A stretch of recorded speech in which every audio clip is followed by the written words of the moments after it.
walnuts, and chickens and eggs. My father did that.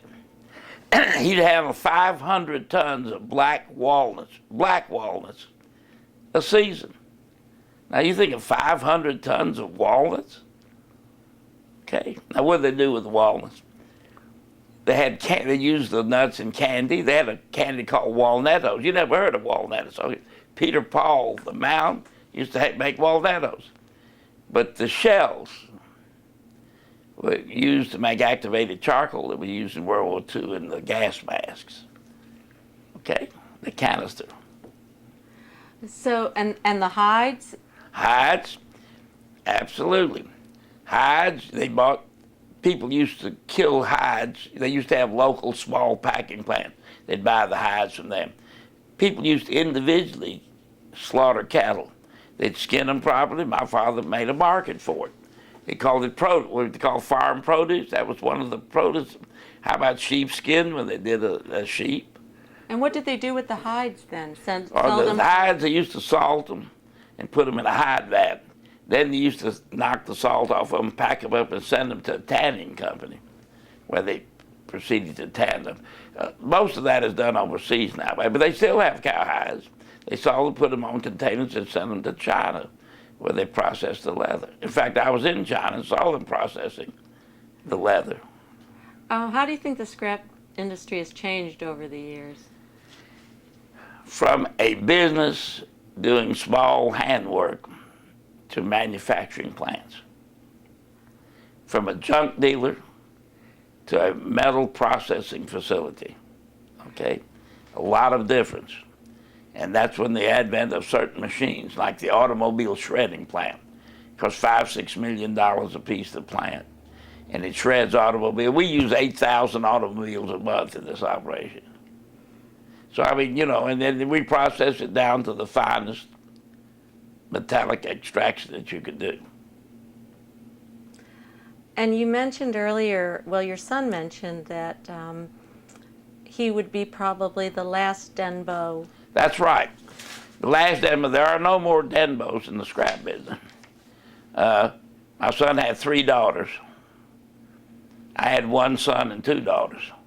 The daughters are away from here. All of his daughters will not be here. Who else is left? None of the son-in-laws want to take over? No, they're all rich. They're all stockbrokers. You know what I'm talking about. The granddaughter, the lawyer, husband's I have a daughter, a doctor in Birmingham, whose husband's in the steel business. Nobody. How do you feel about that? 103-year-old business, and then it won't be eventually in the family anymore? Well, I don't feel bad about it. If everybody's successful, and everybody's happy, and everybody's living a good life, what else is there? What else is there? I like this business. I love this business. I don't know how to do anything else. You notice when you came in, I check every bill that comes into all our branches, and they get my approval.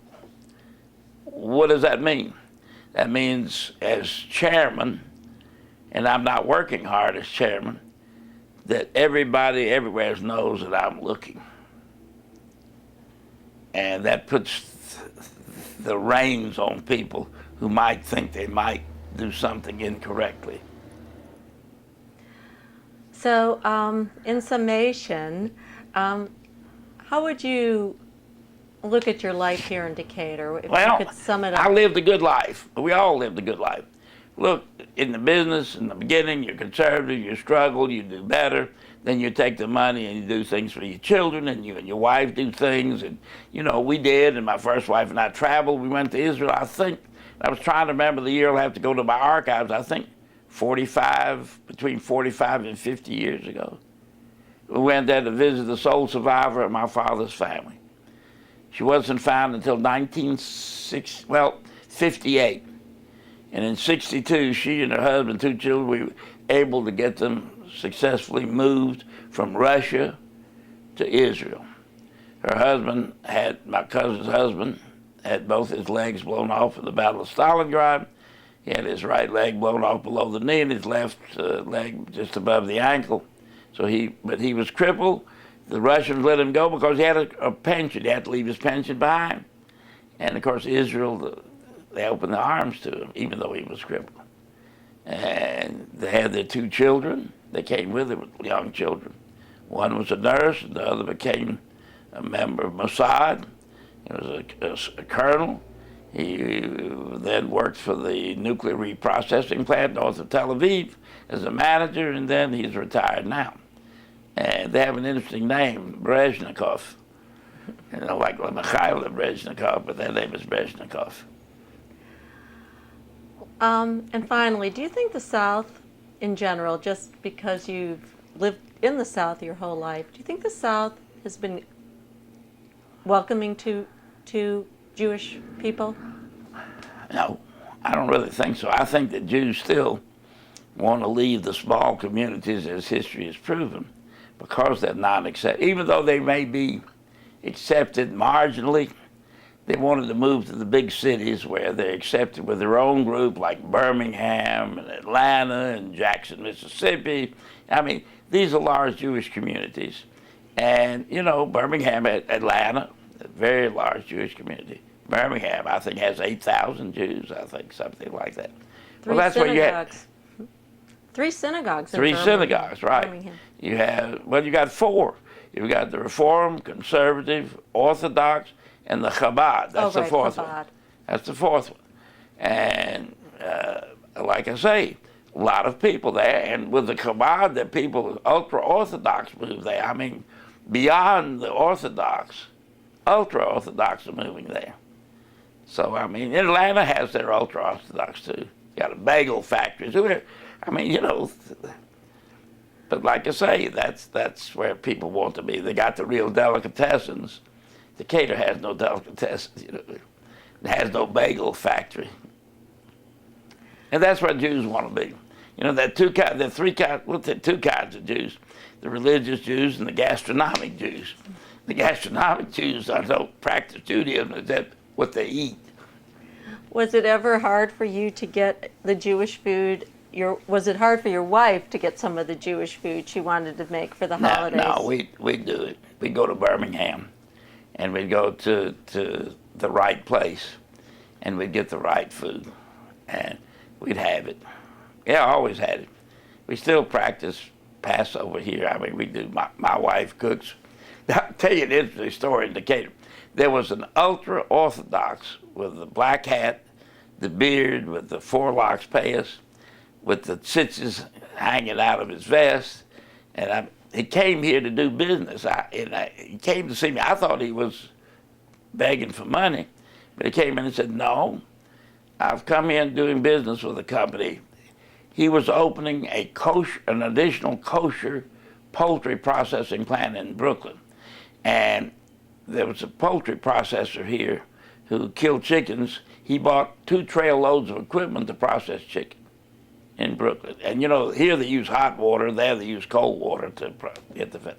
Anyway, he came here, and when he came to see me, he said, I'm not familiar here, and I'm looking for a truck line to haul my 2 trail loads of material to Brooklyn. I don't know what to do. So I said, well, I've got a traffic manager at the next office, we have next door to us, a woman, and she, by the way, that woman's been with me since 1957, still here. She's traffic, you know, and she called up and found a truck line and quoted a rate, 2 trail loads from the plant out here to New York to Brooklyn, and told him what the rate was. He says, okay, tell him we'll book him. She says, well, how are you going to pay for it? He lifted up his scissors and lifted up his vest. He had a money belt on. He took $100 bills and stacked them out to that. He said, here, you pay them for it when they load it. That's okay. great. It's funny. But that really happened. And I think they have that process. You know, Empire is the large kosher chicken processor. They even sell Empire chickens in Publix here in Decatur, but they have other brands in New York that you don't see down south. Well, on that note, I think we're finished, and Are I you really finished? appreciate this. Well, if it's something else, I could tell you many stories. Well, if you have any on the top of your head, I would love to hear them. Well, See if one says might be interesting for history. There's a picture over here. You see how I'm hugging Ronald Reagan, the man behind the Secret Service. He unbuttoned his coat when I hugged him. Okay. I'm not a Republican, by the way. But, you know, have to meet him anyway. That's right. You have to meet president. The photo ops we had, my wife and I, with Margaret Thatcher. Joel's got a picture of Margaret. I just saw Margaret Thatcher in London when she went to visit the new prime minister, number 10 Downing Street, and she's wearing the same blue suit. And every time I've ever seen the woman anywhere in the world, that's a Coco Chanel suit. And it's the same suit. She must have more than one, but I hope so. Powder blue, well, I hope so. Powder blue Coco Chanel suits. And they last you a lifetime, by the way. You ladies, I'm sure, be interested in that. Coco Chanel suits. No, I ran for public office here Oh, one I'm time. very interested in What I that. did, I ran for city council one time. I thought I could do something, but the Ku Klux Klan candidate defeated me. Really? Yeah, he got more votes than I did, so you know, it didn't make any difference. I didn't need to do it anyway. I just thought I'd offer something to the city. Were you involved in, I meant to ask you this, so I'm glad we continued a little bit. Were you involved in civic associations like the Lions and the I was Kiwanis? Kiwanis member, still a Kiwanis member, life member of the Kiwanis Club. Exchange Club first. When I first came here in I guess it was 1951 or 52, I joined the Exchange Club. It was very, very, very interesting. In 1951 it was. And I'll tell you this story, part of Southern history. Are you recording this? It'd be great. One of the speakers at the Kiwanis Club sometime in the 50s, there was a city called Phoenix City, Alabama, which was known as a very, very mafia-run town, a town of evil in Alabama. It had open gambling, open prostitution, open drinking in the dry, everything. And anyway, the mafia murdered the man who was the attorney general elect of the state of Alabama. They murdered him because he used to work with them, and he knew all the insides, and he became attorney general because he was going to turn the goods on them, so they murdered him right in the main street. I happened to be, unfortunately, that very night I was passing through Phoenix City and stopped for dinner because you get the best steak in the country for cheap at these gambling establishments. And I was on the west side of Phoenix City, and I noticed all of a sudden there was a nervousness in the air. I mean, people were moving and hushing it, and I said, well, they're going to raid it. I better get out of here. And I got to tune in radio, Columbus, Georgia, and it came over that the attorney general elect had been murdered. Okay. Anyway, that was an evil city, and the man they appointed, the governor appointed to clean up Phoenix City, was Mr. George Johnson out of Athens, Alabama. And our family knew him. Naturally, he was an outstanding attorney. After he cleaned up Phoenix City, he spoke to the Kiwanis Club. Can't remember the exact day, but he spoke to them. And now I'll never forget what his subject was. Women were not allowed on juries at that time. No. And I remember he said in his southern drawl, and I'll try to repeat exactly, he said, never shall the fair-haired ladies of the sovereign state of Alabama ever sit on a jury and have to listen to the licentious testimony. Now, when you move from the 50s to now, it's rather comical if you think about that. It shows you how old-fashioned he was. Never shall the fair-haired ladies of the sovereign state of Alabama ever have to sit on the jury and listen to the licentious testimony. Did you ever meet George Wallace? Yes. What was he like? I have a word in Yiddish I use. He was really a mamzer. He was. And you know something? He brought out the worst in people. He brought out the hatred of people. He made state patrolmen murderers. He brought out the worst of the people of this state. And the Baptist church, the Black Baptist church, forgave him when he'd been shot and crippled, and they forgave him. Well, I wouldn't forgive him. How can you forgive somebody who does? How do you that murdered your people, burned your church, and if they burned your church? I mean, how do you forgive them? I wouldn't forgive them, but they did. It's interesting because a lot of people felt after he'd been shot that he made this big change in character. He didn't then. He did right before he knew he was going to bet. Let me tell you something. I met I guess two of his wives. His first wife, Lurleen Wallace, I never met her. But, you know, she died of cancer early. He had her elected governor. I never met her when she was governor. And then she got sick. She died of cancer. And they named at the University of Alabama the Lurleen Wallace Cancer Center. And my first wife died there, too, from cancer. Sorry. At that same institute. But like I say, even his next wife, she was a pretty girl and violated the marriage vows because of his crippleness. And then he married a coal miner's daughter. And she was the worst look. I mean, they had a big entertainment in Birmingham. They had a couple of Hollywood stars. I went there and she came with her chauffeur who couldn't keep his hands off her. She was in an Angora dress, and you see all the panty lines and everything on it. He couldn't keep her hand on, and she had on these go-go boots, white go-go boots.